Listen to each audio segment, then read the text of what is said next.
Короче, Жасмин бірдеңе айтайын деп жатыр. Алматқа сөйтсе, Алмат жоғарыдан естімейді ғой. Болмай қалады да. Төменге түсіп естейін деп. Екеуміз естіп тұрып сөйлесейік. Айтсам. Ең ұзын мен ең кішкентай біздегі, кажется. Қиындық болып жатыр, крем жақ. Ауыр бұдан ба бә? Бейтім естімеймін просто. Жоғар жақта қалай температура жалпы? Ауа райы. Жоғар жақта салқын болат екен, таза ауа да. Астын білмеймін енді. Бізде де нормально. Сквозняк бар бізде хотя бы десе.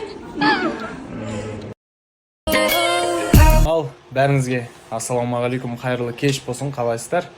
Біз бүгін папа екенбіз сырттың жұмыстарын ары бері кішкене бітпей қалған жұмыстарын бәрін істеп дастарханға келдік. Мына жақта жаным мынандай манты пісіріп қойыпты. Қалай болды папа? Керемет күшті, дәмді болды. Димаш бар, мына жақтан Жүкей бар. Үйленген деген күшті екен ғой. Бұрын үйленіп алғым керек еді тез. Бірақ айдоштай қыздамай екен ғой. Сол күндеріңіз сәтті, берекелі, жақсы өтсін. Түрлі пікір айтып жатсыздар.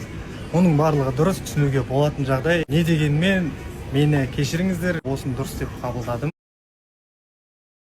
Уақыт өте көреміз, енді бұйырғанын көреміз. Мен енді алдағы уақытты болжап, ерте бір нәрсе айтпай қойын. Сонда да рахмет, сонда да сендерді жақсы көремін.